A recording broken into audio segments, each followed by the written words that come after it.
नमस्कार, मी किरण आणि आपण पाहताय PG Marathi news. PG Marathi news मध्ये आपलं स्वागत. पाहूया बातमी सविस्तरपणे. माता की वंदे छत्रपती शिवाजी महाराज की, डॉक्टर बाबासाहेब आंबेडकरांचा, महात्मा फुलांचा, एमपीएससीची परीक्षा, एमपीएससीची परीक्षा ऑनलाईन करायची.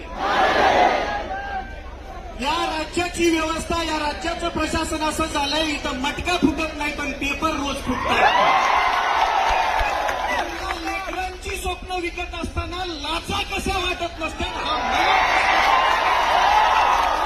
लेकरू या शहरामध्ये येतं, हे शेतकऱ्याचं लेकरू आहे, पोटाला चिमटा करतं, एका टायमाला जेवतं, पण अभ्यास अगदी मन लावून करतं.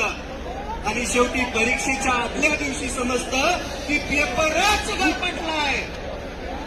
मग याच्यामध्ये चूक कोणाची? सरकार बिलकुल नाही. याच्यामध्ये चूक आहे ज्या प्रशासनाने ही परीक्षा जाहीर केली होती, ज्या प्रशासनाने या परीक्षेचं नियोजन केलं होतं, त्या प्रशासनामध्येच काही दलिंदर भाडे बसलेले.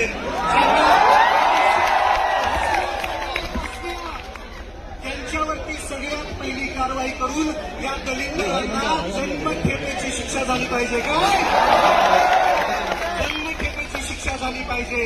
दुसरी विनंती इथल्या सरकारला आहे, इथला प्रत्येक आयोग हा बुजगावणे, सरकारचं बुजगावणे. या बुजगावण्यांना बाजूला सारून तुम्हीच काय करा माहितीये का?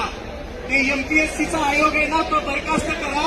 आणि तुम्ही जे पेपर दुसऱ्याला देता का घ्यायला, त्यांनाच द्या की एकदाच. कशाला आमच्या मुलावरती बसवलं?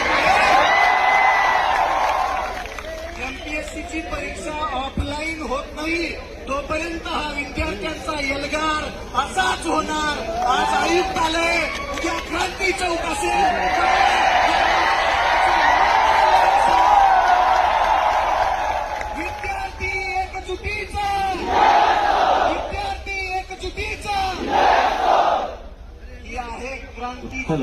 छत्रपती संभाजीनगर. तुम्ही सर्व एवढ्या ताकदीनं इथं उपस्थित राहिला.